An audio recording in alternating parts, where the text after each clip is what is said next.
Le Seigneur Jésus-Christ a dit, vous êtes le sel de la terre. Le sel est une bonne chose. Mais si le sel perd sa saveur, avec quoi la lui rendra-t-on? Le sel sans saveur, n'est-ce bon ni pour la terre, ni pour le fumier. On le jette dehors, pour trefoule aux pieds par les hommes. Que celui qui a des oreilles pour entendre, entende. Dans le sermon sur la montagne du Seigneur Christ, il y a beaucoup de paroles, mais, parmi elles seulement, concernant le fait d'être le sel de la terre, le Seigneur a dit tout particulièrement cette phrase, que celui qui a des oreilles pour entendre, entende. Pour les autres, le Seigneur n'a pas dit que celui qui a des oreilles pour entendre doit entendre. C'est uniquement dans cette parabole de vous êtes le sel de la terre que il est dit celui qui a des oreilles pour entendre doit entendre. Concernant que celui qui a des oreilles pour entendre entende, c'est dans l'Apocalypse. Adresse aux 7 églises. De plus, c'est dans vous êtes le sel de la terre. Cette parabole, il y a aussi 3 autres paraboles. Il y a 3 sortes de paraboles. Et en dehors de vous, t'es le sel de la terre. Cette parabole, en dehors d'elle, c'est dans l'Apocalypse, mentionne aux 7 églises que celui qui a des oreilles pour entendre, entende. On voit donc que le sel de la terre, cette parabole, est-elle importante ou non? Elle est très importante. Mais puisque le Seigneur Christ parle en parabole, alors nous n'allons pas le considérer lui-même comme ce sel de table, ou le sel de la terre. C'est une métaphore. Alors le Seigneur Jésus-Christ veut nous comparer au sel de la terre. Pourquoi nous comparer au sel de la terre? Qu'est-ce que cela signifie? Concernant cette question, comme nous sommes des gentils. Donc pour ce qui concerne le sel de la terre, on voit, notre compréhension n'est pas très profonde. Mais, s'il s'agissait des Juifs de l'Antiquité, ils comprendraient parfaitement, car les Juifs de l'Antiquité, ils avaient une chose qu'ils vivaient chaque jour. Chaque jour, ils devaient offrir des sacrifices Dieu. Le matin, ils offraient un agneau. Et le soir, ils offraient aussi, le Madame Agneau aime le. C'était ainsi, chaque jour, jour et nuit. Tous offerts sur l'autel. Chaque fois qu'ils offraient un sacrifice, le prêtre devait y jeter une poigne de sel. Jeter une poigne de sel sur l'agneau. Ainsi comme dans la Bible, dans l'Ancien Testament, Dieu a dit Moïse et Aaron. Chaque fois que vous offrez un sacrifice Dieu, vous devez vous souvenir de mettre du sel. Ne manquez pas le sel de l'alliance. Et de plus, en parlant de sel, il s'agit du sel de l'alliance. Alors pourquoi mettre du sel? C'est cause de l'alliance. Il faut donc obligatoirement mettre du sel. C'est précisément pour cela que, quand nous faisons des pains sans levain, le frère Eschbert a donné des instructions sur ce qui fait le pain. N'oubliez pas de mettre du sel. Le sel est comme une alliance. Alors le Seigneur Christ a dit, vous êtes le sel de la terre. Qu'est-ce que cela signifie? Nous sommes comme le Seigneur Christ. Les médiateurs de l'alliance. Appelle médiateurs de l'alliance. Les membres du corps du Seigneur Jésus-Christ. Alors le sel est une bonne chose. Mais si le sel perd sa saveur, comment lui rendre son goût sale? Ce sel est pourtant bon. Si nous sommes les médiateurs de l'alliance, qu'est-ce que cela veut dire? Prêcher le salut du Seigneur Christ. Prêcher l'alliance du Seigneur Jésus-Christ. Ceux qui prêchent ce salut sont le sel de la terre. C'est dire prêcher que le Seigneur Jésus a établi une alliance pour que Dieu nous fasse miséricorde. Ceux qui ne cessent de prêcher cette alliance, leur sel garde sa saveur. Il prêche sans cesse et permet aux gens graisse nous, parce que nous avons fait alliance avec Dieu et que nous nous sommes réconciliés avec Dieu, de pouvoir ainsi s'approcher de Dieu. Au nom du Seigneur Jésus, ils peuvent s'approcher de Dieu. Ce qui implique aussi que, quand on dit que nous sommes le sel de la terre, cela signifie que nous sommes l'épouse du Seigneur Jésus-Christ. Nous sommes ceux qui prêchent l'évangile du Seigneur Jésus-Christ en tant qu'épouse. Or, prêcher l'évangile du Seigneur Jésus est une bonne chose, mais si cette personne ne veut plus prêcher l'évangile, alors son sel perd sa saveur. S'il ne veut plus prêcher l'évangile, alors il n'a plus aucune valeur, qu'on le jette dehors pour trefoule aux pieds par les hommes. Que celui qui a des oreilles pour entendre, entende attentivement, c'est dire que, si nous avons déjà été appelés par le Seigneur, servir l'évangile du Seigneur Christ. Ceux d'entre nous qui s'efforcent de servir sont le sel de la terre. C'est certes une terrestre bonne chose, mais si un jour, il n'a plus la vie du Seigneur en lui, que sa lampe ne brille plus, que sa lampe n'a DJ plus d'huile, cela signifie que le sel en lui a perdu sa saveur. L'esprit du Seigneur Christ s'est affaibli en lui, son amour pour le Seigneur a disparu. Alors le sel a perdu sa saveur, il est jeté dehors pour trefoule aux pieds. Tout comme ces gens tides Si le Seigneur enseigne ainsi, c'est pour nous dire que nous devons nous efforcer de prêcher l'évangile du Seigneur Christ. Ceux qui veulent s'efforcer de prêcher l'évangile seront bénis, mais s'ils ne veulent plus prêcher, alors le sel perd sa saveur, et est jet dehors pour trefoule aux pieds. Que celui qui a des oreilles pour entendre, entende attentivement. Ceux qui ne veulent pas prêcher, et qui ne continuent pas à prêcher, deviennent des personnes stériles. Et ceux qui ne portent pas de fruits. Le précleste va le couper. Mais s'il porte du fruit, il l'émonde pour qu'il soit pur. Ici, le sel de la terre nous désigne, ce qui signifie devenir des messagers de l'Évangile. Devenir ceux qui annoncent le Seigneur Jésus-Christ. Et que travers le Seigneur Jésus, Dieu fait alliance avec les hommes. Établit cette alliance, l'alliance établie par le Seigneur Jésus. Alors nous allons prêcher Jésus, le médiateur de l'alliance, pour amener les gens à croire en Jésus, pour que les gens puissent, ceux qui sont dans la nouvelle alliance, aillent prêcher. Permettant aux gens de entrer dans cette alliance de Jésus, ceux qui sont dans la GR16 de Jésus, pour aller prêcher l'évangile, sont le sel de la terre. C'est la métaphore du sel de la terre. Alors, c'est, dans l'Ancien Testament, chaque fois qu'on offrait un sacrifice, il fallait penser mettre du sel.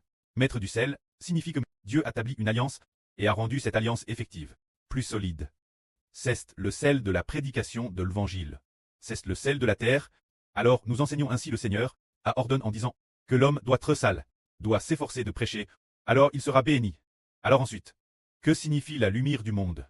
La lumière du monde et le sel de la terre ont des significations similaires. Lisons cela. Le Seigneur dit, vous êtes la lumière du monde. Une ville située sur une montagne ne peut être cachée. On n'allume pas une lampe pour la mettre. On ne la met pas dans une cave. Ou on ne va pas la mettre sous la table.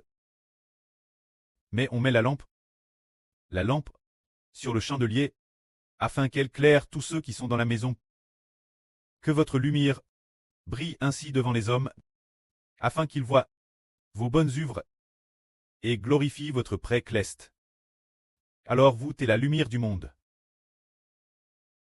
Voyons voir. Par exemple, le Seigneur Jésus est la lumière du monde. Le frère Ashbert est la lumière du monde. Alors de quoi Ashbert parlait-il constamment?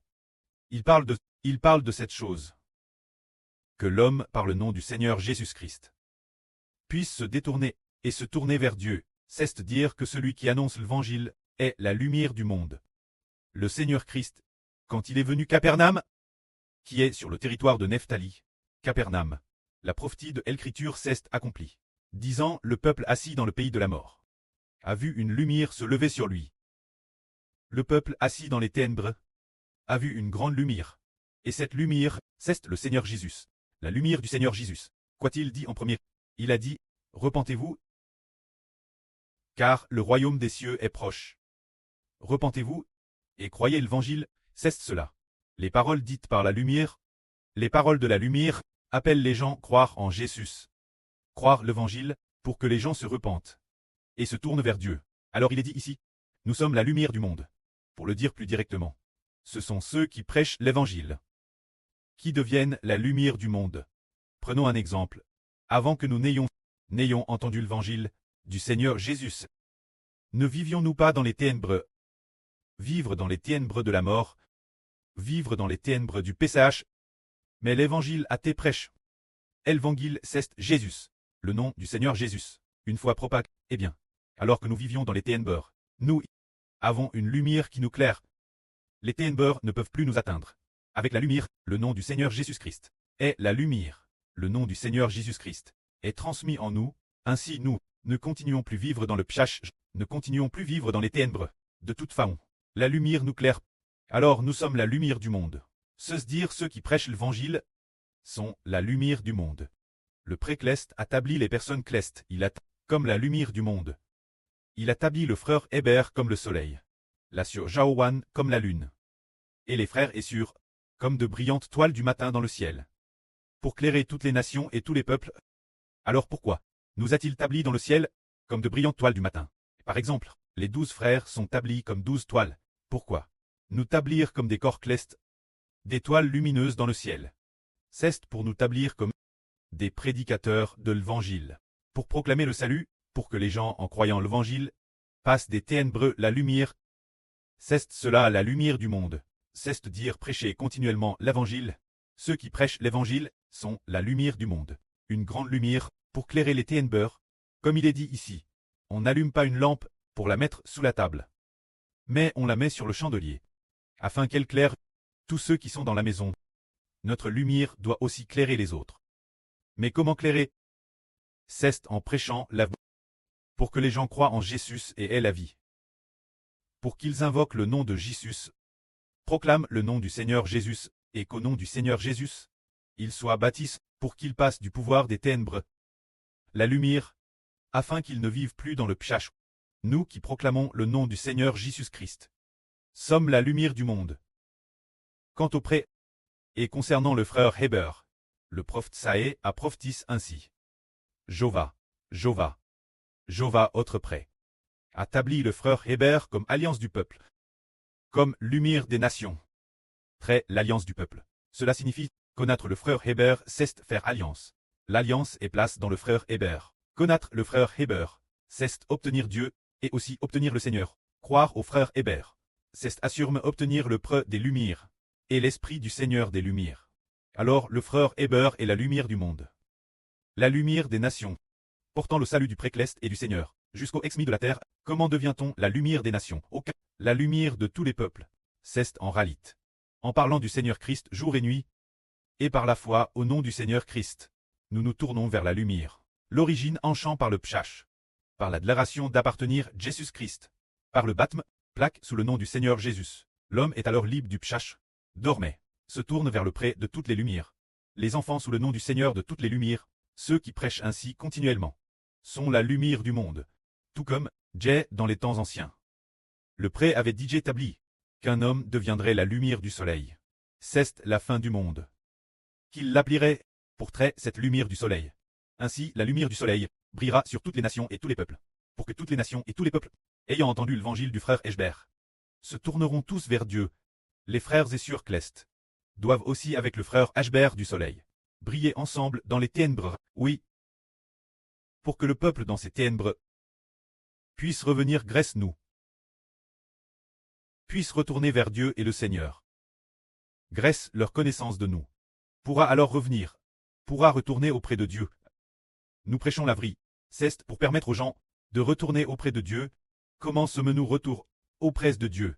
La première nation de cette époque, le frère Héber est comme maintenant le premier vainqueur. Dans cette époque, devenu le premier vainqueur, et DJ passe des ténèbres la lumière, en permettant à un groupe de frères et sœurs de devenir aussi un par un la première vague de vainqueurs. Alors nous attirons les gens ensemble vers nous, les arrachant aux ténèbres, pour les amener sous le nom de la lumière. C'est cela la lumière du monde.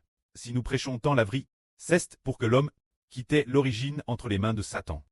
Quittait entre les mains de Satan. Satan ne peut plus le retenir, mais au contraire il est, par notre proclamation du nom du Seigneur. Grâce cela, nous attirons cette personne pour qu'elle se soumette au CT de la lumière.